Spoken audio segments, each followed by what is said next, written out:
भैया टोल नहीं ले रहा है, देना नहीं पड़ता है, क्या लगता है, कैसा लग रहा है? बहुत अच्छा लग रहा है सर, बहुत अच्छा लग रहा है। और बीजेपी सरकार आने से और अच्छा लग रहा है। क्यों क्यों क्यों? क्योंकि उससे भ्रष्टाचार और थोड़ा खत्म होता है।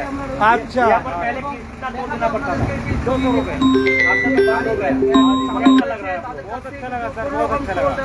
क्या नाम है आपका? नाम अमित है, कहाँ? यूपी से मुजफ्फरनगर। कहाँ कहाँ है? जम्मू।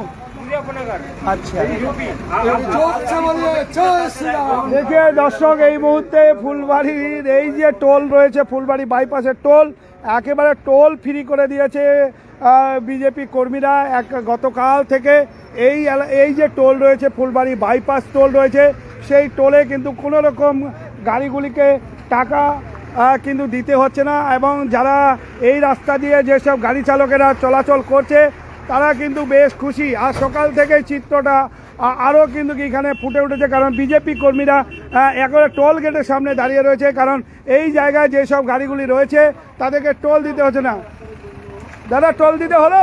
নেই নেই, তো দেখতে পাচ্ছেন টোল দিতে হচ্ছে না। আর এই খুশি একেবারে এই মুহূর্তে কিন্তু সেই ছবি দেখতে পাচ্ছেন, যেখানে ফুলবাড়ি বাইপাস এলাকায় দীর্ঘদিন ধরে টোল নেওয়া হচ্ছিল।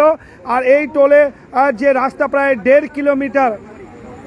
1.5 কিলোমিটারের রাস্তা প্রায় দীর্ঘদিন ধরে বেহাল অবস্থায় পড়েছিল। এবং সেই রাস্তাতেই কিন্তু বিভিন্ন গাড়ি চালকরা, ভিন রাজ্যের যে গাড়ি চালকেরা রয়েছে তারা বেশ অসুবিধার সম্মুখীন হচ্ছিল। এবং গতকাল বিজেপি জয় পেতেই কিন্তু তারা প্রথমেই যে ফুলবাড়ি টোল গেটের যে টোল গেটটি রয়েছে সেই টোল গেটটি কিন্তু একেবারে ফ্রি করে দেয়।